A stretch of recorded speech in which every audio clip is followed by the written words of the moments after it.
Hello बच्चों, आज हमारा जो टॉपिक है वो है कार्बन एनायन। कल हमने किया था कार्बोकेटायन, यानी रिएक्टिव इंटरमीडिएट के अंदर जो हम सेकंड स्टडी कर रहे हैं वो है कार्बन एनायन। देखो कार्बन एनायन क्या होता है। कार्बन एनायन की अगर हम बात करें, कार्बन एनायन, तो जो कार्बन एनायन है ये दो वर्ड से मिलके बना है। किससे? कार्बन प्लस एनायन, यानी कोई भी जो आपको केमिकल स्पीसीज दी हुई है उस केमिकल स्पीसीज में कार्बन के ऊपर जब नेगेटिव चार्ज प्रेजेंट होगा तो हम क्या बोलेंगे? उसको कार्बन एनायन बोलेंगे। तो सीधी सी बात है कि जो कार्बन एनायन है ये हमें पता है कि एक रिएक्टिव इंटरमीडिएट होता है। इसकी भी जो लाइफ टाइम होता है वो बहुत ज्यादा कम होता है, मतलब शॉर्ट लाइफ का ये होता है। ये भी अनस्टेबल होता है और ये भी क्या होता है? रिएक्टिव होता है। ठीक है, तो हमें पता चल गया कि कार्बन एनायंस जो बनेगा तो वो देखो कैसे बनेगा। जब भी कोई कोवेलेंट बॉन्ड की हेटेरोलाइटिक क्लीवेज होगी, हेटेरोलाइटिक क्लीवेज इस तरह से हो कि जो कार्बन एटम है वो शेयर पेयर इलेक्ट्रॉन क्या है खुद के पास रख ले। ठीक है, तो जो नेगेटिव चार्ज होगा वो कार्बन एटम पे आ जाएगा और जो स्पीसीज बनेगी वो क्या होगी? कार्बन एनायन बनेगी। तो ये कैसे बनता है? By heterolytic cleavage of a covalent bond. Covalent bond की क्या होगी? हेटेरोलाइटिक क्लीवेज जब होगी तो हमें क्या मिलेगा? कार्बन एनायन मिलेगा। जैसे एग्जांपल के लिए अपने को दिए है कि ये कोई कार्बन एटम है, ठीक है, ये किसी ग्रुप के साथ जुड़ा हुआ है। ठीक है, यहाँ पे कोई भी स्पीसीज आती है जो इसके प्रोटॉन को तो ले जाती है। जैसे यहाँ पे मैंने एक न्यूक्लियोफाइल का अटैक हुआ है जो कि प्रोटॉन ले गया, बट जो शेयर पेयर इलेक्ट्रॉन है वो किसके पास रहेगी? कार्बन एटम के पास रहेगी। तो इसका मतलब है कार्बन एटम के पास जब ये नेगेटिव चार्ज आ गया तो ये क्या मिला अपने को? कार्बन एनायन मिला। ठीक है, तो अब सीधी सी बात आती है कि कार्बन एनायन होगा क्या? तो हमें पता चल गया कि कोई भी जो केमिकल स्पीसीज इन विच क्या होगा? Carbon atom carry negative charge, जिसमें कार्बन एटम पे क्या होगा? नेगेटिव चार्ज प्रेजेंट होगा एंड और क्या होगा? And having 8 electrons. कितने electrons? 8 electrons in its valence shell, जिसके वैलेंस सेल में क्या होंगे? 11 इलेक्ट्रॉन प्रेजेंट होंगे। वो क्या होगा? कार्बन एनायन होगा। जैसे हमने यहाँ पे देखा कि कार्बन एनायन में क्या होगा? जो कार्बन एटम है उसके ऊपर क्या होगा? नेगेटिव चार्ज होगा। या आप ऐसे समझ सकते हो कि जो कार्बन एटम होता है उसके वैलेंस सेल में 4 इलेक्ट्रॉन प्रेजेंट होते हैं। ठीक है, ये तो हो गया सीधा कार्बन एटम। जब ये क्या है किसी से अपने शेयर पेयर इलेक्ट्रॉन के अलावा एक एक्स्ट्रा इलेक्ट्रॉन जो बॉन्ड का यही रख लेगा अपने पास, तो इसके ऊपर क्या आ जाएगा? नेगेटिव चार्ज आ जाएगा। तो ये क्या हो गया? Carbon anion. अब आप बोलोगे कि इसके वैलेंस शेल में तो 5 इलेक्ट्रॉन है। ये 5 नहीं है, ये 5 दिख रहे हैं, बट ये जब किसी से बॉन्ड बनाएगा तो उसके शेयर पेयर इलेक्ट्रॉन जो होंगे उनको भी हम काउंट करेंगे। तो वैलेंस शेल में टोटल कितने हो जाएंगे? 8 इलेक्ट्रॉन हो जाएंगे। तो ये था कार्बन एनायन के बारे में। ठीक है, अब हम देखते हैं कि कार्बन एनायन जो होते हैं ये कितने टाइप्स के होते हैं। ठीक है, कार्बन एनायन जो होते हैं ना ये कितने टाइप के होते हैं। जैसे हमने कार्बोकेटायन के बारे में पढ़ा, सेम उसी तरह हम कार्बन एनायन को अगर देखेंगे तो जो कार्बन एनायन है हमें पता है कि इसमें कार्बन पे क्या दिया हुआ है? नेगेटिव चार्ज दिया है। इसके 3 इलेक्ट्रॉन और भी है जो किसी से बॉन्ड बनाएंगे। तो हमें पता है कि जो कार्बन एटम है अगर वो दूसरे कार्बन एटम से जुड़ा होगा, ठीक है, तो जो अपने को कार्बन एनायन मिलेगा उसको हम बोलेंगे प्राइमरी कार्बन एनायन। अगर ये क्या करे कार्बन एनायन 2 कार्बन एटम के साथ और जुड़ जाएगा तो हमें क्या मिलेगा?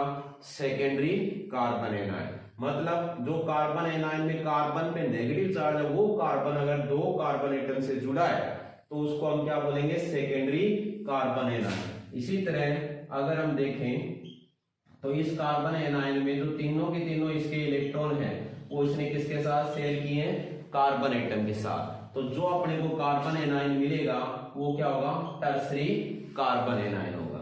ठीक है, तो अब हम बात करें कि जो स्टेबिलिटी की, अगर कार्बन एनायन के अंदर हम बात करें, किसकी बात करें, स्टेबिलिटी की, तो ये जो अपने को ऑर्डर दिया है स्टेबिलिटी का, वो क्या होगा इसके अंदर। यहाँ पे इसने बताया कि जो कार्बन एनायन है उसमें क्या है, जो कार्बन एटम है उसके ऊपर क्या है, नेगेटिव चार्ज दिया हुआ है। ठीक है, जब इस पे नेगेटिव चार्ज है और दूसरे इसके साथ क्या जुड़े हुए हैं, कार्बन एटम जुड़े हुए हैं, तो वो कार्बन एटम या अल्काइल ग्रुप जो ये जुड़े हुए हैं, ये कौन सा इफेक्ट शो करते हैं, हमने पढ़ा है ना कि ये क्या है, इंडक्टिव इफेक्ट शो करते हैं। तो इनका क्या काम होगा, ये क्या करेंगे, जो कार्बन एटम यहाँ पे दिया हुआ है उसके ऊपर क्या करेंगे, नेगेटिव चार्ज को बढ़ाएंगे। नेगेटिव चार्ज की जो इंटेंसिटी होगी, जितने ज्यादा अल्काइल ग्रुप जुड़े होंगे उतनी ही ज्यादा क्या हो जाएगी, कार्बन एनायन में क्या है, कार्बन एटम के ऊपर नेगेटिव चार्ज की इंटेंसिटी बढ़ेगी। जितनी ज्यादा इंटेंसिटी बढ़ेगी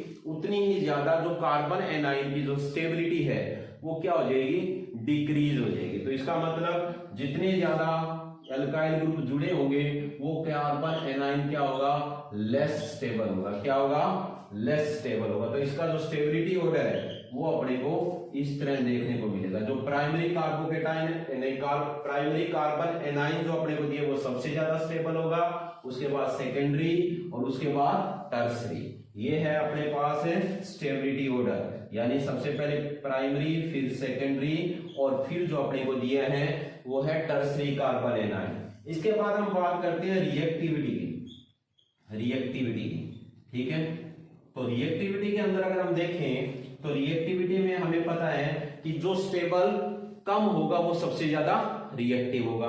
तो जो रिएक्टिविटी ऑर्डर होता है ना वो स्टेबिलिटी ऑर्डर के जस्ट अपोजिट अपने को मिलेगा। तो जो टर्सरी है कार्बन एनायन वो सबसे ज्यादा रिएक्टिव, फिर सेकेंडरी और फिर प्राइमरी कार्बन एनायन आएगा। ठीक है, तो ये दोनों ऑर्डर है, ये हमने जैसे कार्बोकेटाइन में स्टडी किया था उसकी रिस्पेक्ट में ये क्या है, टोटली अपोजिट है। ठीक है, तो ये था अपने को कार्बन एनायन का रिएक्टिविटी और स्टेबिलिटी ऑर्डर। तो स्टेबिलिटी और रिएक्टिविटी दोनों हमने देख ली, ये इंडक्टिव इफेक्ट के ऊपर डिपेंड करती है। उसके बाद अगर हम देखें तो जो कार्बन एनायन है अगर उसका अपने को क्या पूछा जाए, उसका अपने को ऑर्बिटल स्ट्रक्चर पूछा जाए। क्या पूछा जाए, ऑर्बिटल स्ट्रक्चर। तो ऑर्बिटल स्ट्रक्चर में क्या होगा, कार्बन एनायन के, तो हम देखेंगे कि अगर आपसे पूछा जाता है एग्जाम में orbital structure of carbon anion, तो इसके अंदर हम देखते हैं कि जो कार्बन एटम है हमें पता है उसका 6 एटॉमिक नंबर है। इलेक्ट्रॉनिक कॉन्फ़िगरेशन आपको आता है जैसे 1s2 2s2 2p2। हमें पता है कि वैलेंस सेल के अंदर कार्बन एटम के तो कितने हैं, 4 इलेक्ट्रॉन प्रेजेंट है। बट अगर हम बात करें किसकी, कार्बन एनायन की, ठीक है, तो उसमें एक एक्स्ट्रा इलेक्ट्रॉन क्या और ऐड हो जाएगा। ठीक है, तो ये अपने को क्या दे रखा है, कार्बन एनायन दे रखा है। ठीक है, तो इसके अंदर अगर हम देखेंगे तो हमें पता है ग्राउंड स्टेट के अंदर क्या दिया हुआ है। ठीक है, ग्राउंड स्टेट के अंदर अगर हम देखेंगे तो जो कार्बन एटम है उसके 2s ऑर्बिटल को लेंगे वैलेंस सेल को, उसमें कितने इलेक्ट्रॉन प्रेजेंट है, 2।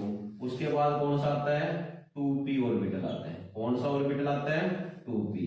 तो 2p में हम देख रहे हैं p के अंदर कितने इलेक्ट्रॉन प्रेजेंट है, 3 इलेक्ट्रॉन है प्रेजेंट है।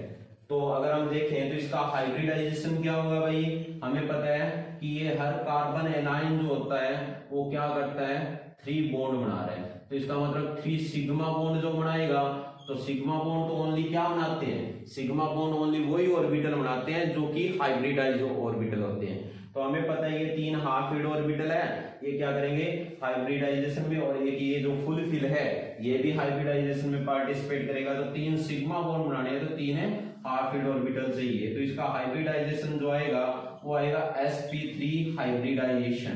तो sp3 हाइब्रिडाइजेशन हमें पता है कौन सी ज्योमेट्री होगी, हमें पता है टेट्राहेड्रल होगी। कौन सी ज्योमेट्री होगी, टेट्राहेड्रल। ठीक है, जैसे आप इसका स्ट्रक्चर बना के देखोगे तो हमें पता है कि कार्बन एनायन के अंदर अगर हम मिथाइल कार्बन एनायन की बात करें, ठीक है, अगर हम किसकी बात कर रहे हैं, CH3 की बात कर रहे हैं, ठीक है, मिथाइल कार्बन एनायन की। तो 3 ये बॉन्ड क्या कर लेगा, 3 सिग्मा बॉन्ड बना लेगा। बट जो चौथे वाला है उसमें क्या है, फोर्थ के अंदर क्या है, एक लोन पेयर प्रेजेंट है। तो इसका मतलब इसकी जो ज्योमेट्री है वो टेट्राहेड्रल से किस में कन्वर्ट हो जाएगी, ये पिरामिडल ज्योमेट्री के अंदर कन्वर्ट हो जाएगी। क्यों, due to the presence of lone pair of electron. तो ये था अपना कार्बन एनायन और इसका था ये ऑर्बिटल स्ट्रक्चर। तो इसके अंदर हमने देखा कि कार्बन एनायन कैसे बना, हाइड्रोलाइटिक क्लीवेज से बना। कार्बन एनायन में होता क्या है, हमें पता है, जो कार्बन एटम जो होता है किसी भी केमिकल स्पीसीज के अंदर, जो कार्बन एटम होता है जिसके ऊपर क्या होता है, नेगेटिव चार्ज प्रेजेंट होता है, और उसके वैलेंस शेल के अंदर कितने इलेक्ट्रॉन प्रेजेंट होंगे, 8 इलेक्ट्रॉन प्रेजेंट होंगे, उसको हम क्या बोलेंगे, कार्बन एनायन। फिर हमने देख लिया कि प्राइमरी, सेकेंडरी और टर्सरी, ये कार्बन कैटायन जो अपने को दे रखे थे। फिर इनकी स्टेबिलिटी और रिएक्टिविटी हमने स्टडी की। तो ये था कार्बन एनायन के बारे में, ठीक है।